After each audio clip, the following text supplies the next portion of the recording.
Hey guys, what's going on? Cha here, and today we are going to take a look at our weekly vaults, episode 5, 6, but it is Necrotic week this week, Necrotic, Spiteful, Tyrannical. So what I'm going to do instead is, because it's fairly late in the afternoon, I normally do this in the morning, but I pulled an all-nighter trying to get that 0 to hero challenge video done. So I stayed up literally until the sunrise. I was up until about 8 a.m., 9 a.m. So instead, Dranos has already put out a video, obviously talking about like routes and what to be careful of. So I'm not going to talk about that in this video, but what I am going to do is I'm going to go through each of the tanks and what things you can do to help alleviate Necrotic. So that will probably be at the end of each of the characters' vaults. So I'm going to have to figure out how I'm going to divide that up in the chapters, but we're going to jump right in. So yesterday I had a short stream, 3-hour stream, and I did some keys on some of my different tanks to fill up vault, but I did some keys with you guys and you pretty much forced me to play my Blood DK, and that was a shit show. So if you missed that and you want to go see me fail at Blood DK, go check out my stream. The link will be down below, but I do have one vault slot on this character. We'll see what it is. I just don't know what it is about Blood Death Knight. I'm just like not super into it, but I think that's okay. All right, so we are making sure that we are blood, and we're just gonna rip this open and see what we get. Hopefully a trinket.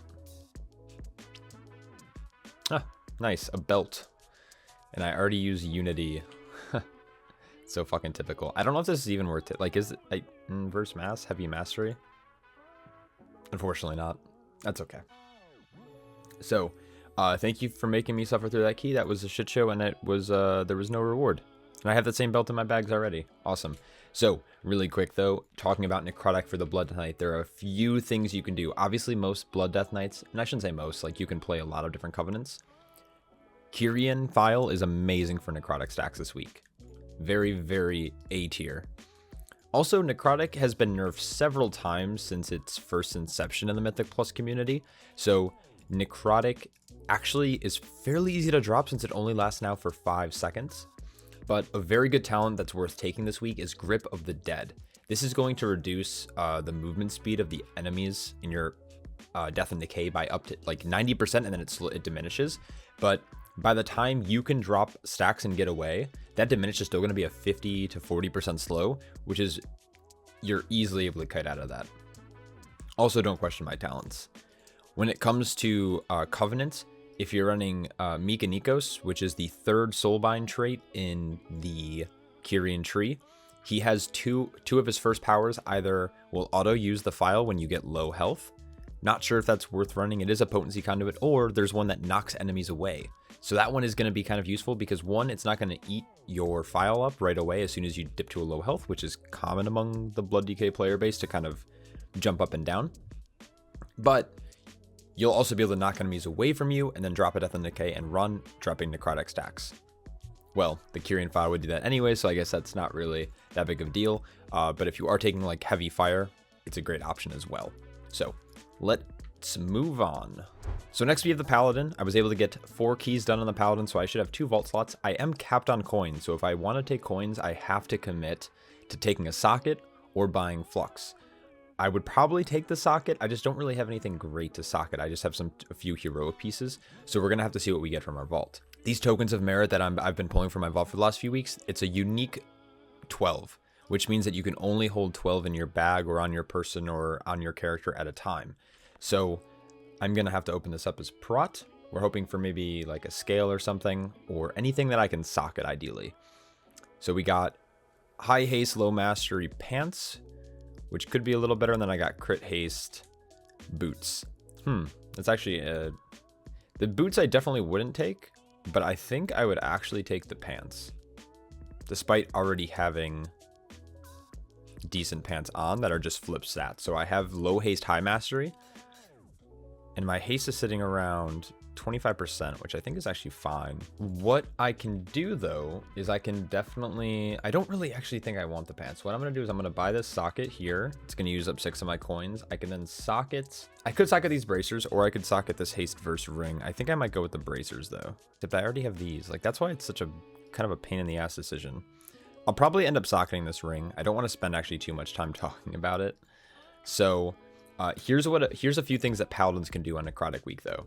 So first of all, if you're not playing Kyrian, like unlike Blood DK, Kyrian is pretty much set. If you're playing anything else that's not Kyrian, I mean, like you can, I'm sure, have fun, right? But Kyrian just is so much more efficient. So these are the talents that I'm talking about. You have one that's automatically going to reduce the file when you drop below 35% health. Sometimes that's a good thing. Sometimes that's a bad thing. There's a lot of times in like Halls of Atonement with the Gargan's bites that I want to actually be able to control when I drop the Forge Light filter. And this charge additive will also knock enemies away from you, which can give you kind of that breathing room to top yourself with a wog or just something, or for your healer to catch you up. Something along those lines. So running the charge additive isn't a bad idea. Another thing that you can do is you can run consecrated ground, which makes your concentration larger, and it also slows enemies by 50% who are within the radius or within the area of effect. You do lose Hand of the Protector, so you lose your ability to efficiently off-heal your group, but look at how big this concentration is. So as you're kiting away from a mob, if the mobs are over here, they're hitting me, I can drop concentration as I go and they're slowed. And then once I get further away, I can drop another concentration, and then they have to go through this full concentration before they can hit me. By this time, you should be able to drop stacks, which allows you to move back in your concentration for the defensive value, and then you continue doing your damage. What's also nice about this is that the people in your group who are using ground effects like Rain of Fire, Earthquake, Frozen Orb, Blizzards, whatever it might be, will know that the mobs will typically be caught in your concentration. Another thing you can do is Final Stand. You do lose the cooldown reduction, but being able to bubble and taunt to drop necrotic stacks could be very, very, very useful this week, because you're not actually going to lose the threat. So this is an option. Is it recommended? I'm not sure. There are workarounds to necrotic without having to run Final Stand, but if you want to play like a dwarf Kyrian Final Stand Paladin, you have 3 ways to drop necrotic like pretty much once a minute, which is really insane. Paladins are pretty good this week outside of like, I think the only tank that's better than a prop Paladin is probably, I would say, a Brewmaster Monk. Really good. Also, what's nice about the Consecrated Ground is that Spiteful mobs, once mobs start dying, will also be slowed, so they won't hit your enemies. Now, the only reason you wouldn't run Consecrated Ground is if you're running consistently with a Frost Mage or a Rogue that's constantly applying Crippling Poison or something along those lines. If you have something that's constantly slowing at 50%, there's no reason to run this, and you can just run Hand of the Protector anyways. So these are some talent choices you can change to make Necrotic Week a little less painful. Next, we have the Demon Hunter. The Demon Hunter has, like, I've talked about this almost every week. It has pretty good gear set. Like, there's a few items I would like to replace. Like, my cloak is like heavy mastery, which is not great. I have a file still. I don't have another defensive trinket. Oh, I didn't park this character outside the vault. We got a little bit of a run to do. So while I'm running over there, there aren't a lot of things you can change in your talent tree to help out with the ability to drop necrotic stacks here. Again, most DHs are playing Kyrian with Mechanikos, and there is the option to run that charge additive to knock things away if you get low. This buys a DH time because they are very spiky and they need the ability to generate lesser soul fragments to be able to heal through consuming souls. Again, you can run the Forge Light filter as well. Conduits like the Condensed Animosphere aren't going to be as great this week, especially once you get into higher necrotic stacks, because this will be affected by necrotic. So if you can swap to a more defensive conduit, that might help. But like Roaring Fire wouldn't be the play because, again, it's healing based, right? And if you're low health with high necrotic stacks, the Feldev healing from Roaring Fire isn't going to be that great. What is really, really nice, though, about Demon Hunter is their ability to quickly move from point A to point B. So kiting for a DH is actually going to be pretty easy. You can quickly just leap out, and this gap that I just created should be enough to drop your necrotic stacks. And if it's not, just keep running in the other direction, and at the end of the day, you have a second charge of Infernal Strike. It's a 10-second cooldown. But then you have other abilities in your toolkit to help prevent mobs from moving. You have your Sigil of Misery, which that animation didn't show up at all. None of those are showing up. Weird. Okay. You have Sigil of Misery mostly, and you can also use Sigil of Chains. But Sigil of Chains isn't necessarily recommended. Unfortunately, the gloves are good. The gloves I can turn into tier, which is going to be 6 item levels higher. So I won't complain. I'll take these and turn them into tier. Alrighty. So if anything comes up too, like if I'm tanking this week and I notice anything else for the DH, I'll definitely let you guys know. But Infernal Strike, like the toolkit by itself, like the mobility aspect is very, very strong. If you are a DH though, the one thing I would recommend is if you are pugging, try to look for something that's going to slow. Typically, Frost Mages are your best bet. They are the one thing that will be slowing things consistently. But classes like Hunter are really strong with Binding Shot this week. There are like Shamans are really great with Earthbind Totem. If you can find like a Windwalker Monk or Mistweaver Monk, I don't think those exist anymore, but they can drop Ring of Peace. So once your group sees you jumping out the 30 yards that Infernal Strike takes you, they should know that they need to start kiting. So that's the DH. I don't even know what I want on my monk, if I'm being honest.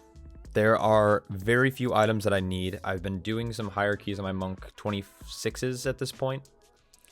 So I need to figure out, I don't think like, I mean, obviously like there's a few items. The 2 tanks I've been pushing on lately are Guardian Druid and Brewmaster Monk. And I would really like to start seeing some I would love to see like a tertiary stat item from my vault. It'd be really sick if I can get like a tertiary statted glove or something, because at this point it's starting to see like leech and avoidance are so strong, especially when you start getting up to that top end. Like avoidance being a flat DR for all AoE coded effects is really, really good. Also, this is probably the last time you might see my Brewmaster Monk as a Blood Elf. I'm gonna miss the Blood Elf, but I'm probably going Dwarf for many obvious reasons. Dwarf is a great racial for a lot of things, a lot of debuffs that you might find in Mythic Plus, but Stone Form also grants a 10% damage reduction, which is really, really nice on a 2-minute cooldown. It's nothing crazy, but with the way that Stagger works, it's really strong. And on a week like this, they're even better, right? That does move Necrotic, both Fireblood from the Dark Iron Dwarf and Stone Form from the regular Dwarf, both remove it. So let's see, we really don't need anything on the right-hand side. And then it's like better bracers, better helm. Oh, Mistweaver, that's not good. Woo, that could have been close. A fat scale would be cool, but I doubt. I really doubt. Of course. Nice. Dude, fuck me, bro. Oh my god. I'm fucking jazzed about this ring. Oh, I have coins. Never mind. Okay, I'm not mad. I'm happy. Dude, a ritual commanders with crit verse. Oh my god, that's fucking nuts. That's so fucking good. I'm just yeeting this. I have enough coins to sock it. I thought I spent all my coins. I'm not gonna lie. I've gotten this so many times. This ring is nuts. We're gonna just do this all right here. All right, so we got our socket. We take this to the ring with leech, and then we want to grab. I'm gonna grab verse gem. This might be incorrect, but I know I'm like way overexcited for the fact that I got a leech ring instead of a regular ring. But man, oh man, that feels so fucking good. I'm gonna enchant crit though, I think. That's crazy, dude. That's so crazy. It's such like a small upgrade too. Like, I feel like a lot of people wouldn't be really like super jazzed about that, but man, that feels so fucking good. We got that 4% leech now. That's so good, man. We have that 8% avoidance. My Brewmaster is really shaping up. If it wasn't for this 239 shard, I would be in a very, very good spot on my Brewmaster. Okay, really quick, let's talk about some of the things that you have in your toolkit to get away from, or to help with alleviate necrotic. So Necrolord is becoming a more popular choice, so you don't have access to your Kyrian file, which is like something you have to keep in mind, that you have pretty much one less way to instantly remove stacks. What is really nice about Brewmaster though is that their dodge and the way that their elusive brawler works, most of the time on bosses, you're never going to notice necrotic because you'll typically be able to dodge until your stacks fall off, until you get hit again. Where a lot of other tanks might notice their stacks might creep up a little bit more consistently on boss fights, Brewmaster should be really good there on single target. The talent choice of Ring of Peace is always going to be taken. Brewmasters typically don't run without this. Now, of course, you have Tiger's Lust or Chi Torpedo. Similar to Infernal Strike, you have a great way to quickly move yourself from point A to point B. With Chi Torpedo, it propels you about 25 yards and gives you a speed boost. Tiger's Lust is also typically taken because not only does it give you a nice little sprint for 6 seconds, it also removes like roots and snares, which can really get you out of a bind. So this is a great option. Obviously Tiger's Lust or Tree Torpedo. Typically you don't run Celerity, just not that efficient without having the speed boost. There's just more utility with Tiger's Lust. And then Ring of Peace, of course. It actually has like a double use this week. It has a really good use for dropping necrotic stacks, but it also has a really good use for keeping Spiteful away from your group.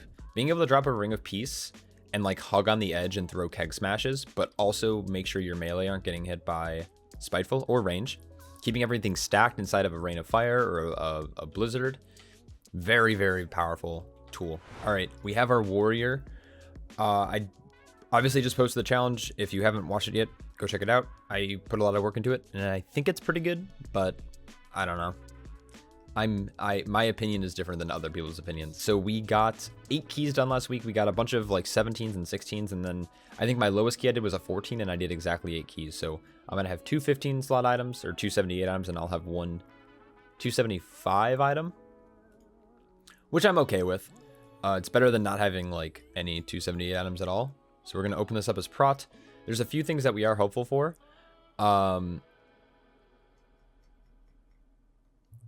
Ooh, I don't know what to do here. 278 weapons are really nice. My Axe of the Dreadgrove is best in slot, and I would lose a lot of verse if I take this blade. But I think the raw item level would be better. Blade Dancer's armor kit just isn't great. It's just not good. So I think we go with the blade this time around. I'll have to farm out another Axe of the Dreadgrove, or I'll hold on to this one and I'll slowly upgrade it over time. But I think when it comes to just like pure damage and main stat, I think the blade will be better. So we're gonna throw this on right away. All right, Warrior.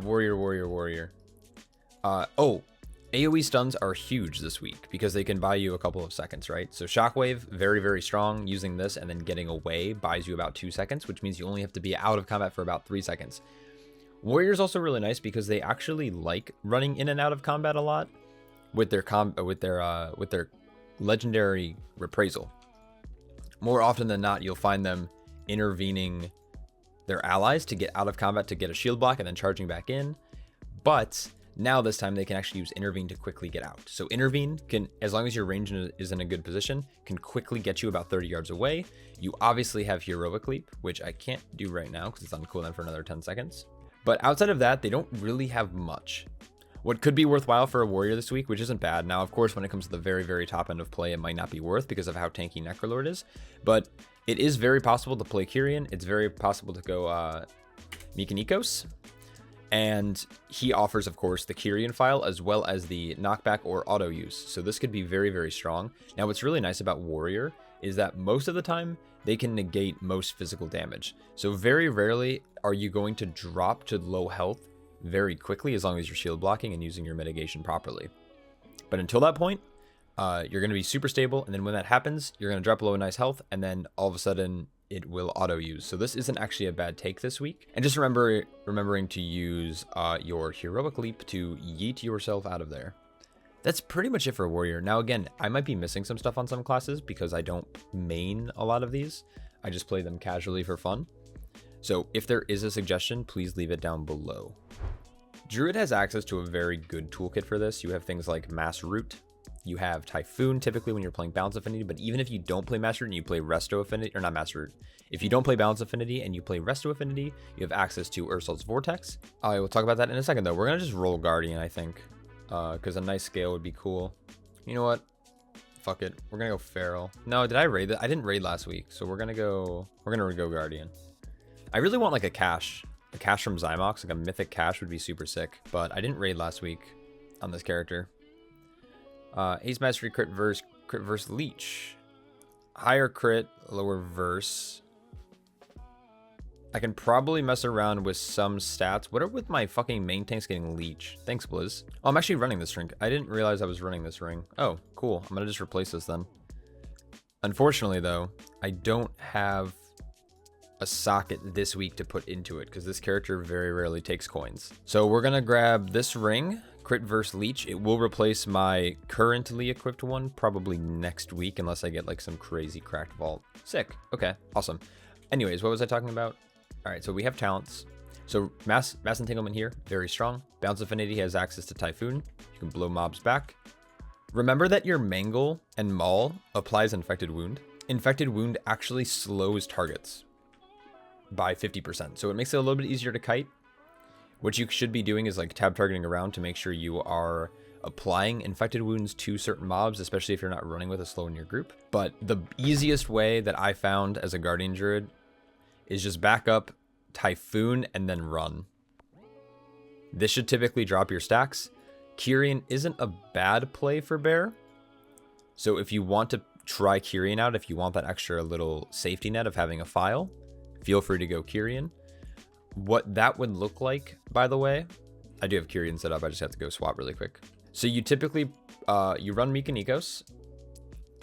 You can either play Forge Light Filter, which will auto use it, or you can obviously, if you don't like the auto use and you want control, you can always run the Charged Additive. This will also knock things back to give you kind of a little bit of space to pop a Frenzied Regen, to kind of get yourself situated. You can still start kiting the other way to maybe off heal or kite or just do whatever.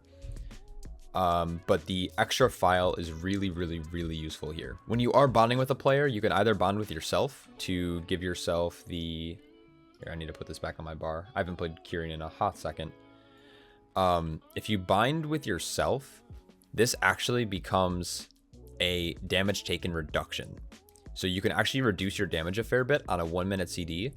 And if you're like tanking mobs, it's actually more than that. Because you're going to be hitting, which gives you the cooldown reduction of Mechanicos, which is this thing here. No, where is it? Is it this one that gives cooldown reduction, or is it the last one? Yes. So it reduces the cooldown of Kindred Spirits by 4 seconds per affected enemy, up to a maximum of 20 seconds. If you run this conduit as well, it's already lowered, and it's a 1 minute CD. So right now it's 47 seconds. It'll be reduced by 20. So it'll be a 27-second cooldown. Plus with you can use this back to back. So you can constantly have a damage reduction. You could still run Ursa's Fury Remembered. Ursa's Fury Remembered is really, really strong because the healing is based off of a damage modifier. So what happens is that it ignores Necrotic, because Necrotic only affects healing multipliers. So during like Incarnation, bears are really, really strong when they're running Ursa's Fury Remembered. And then of course you have your Unity. If you pair with yourself, this should give you it should give mastery. Yeah, so it's just giving me like flat mastery. The legendary is a little bit less powerful when you use it on yourself. If you pair with like a Necrolord, for example, you'll get Verse, which is really, really nice. But the mastery scales into the tier set. So little extra damage for you.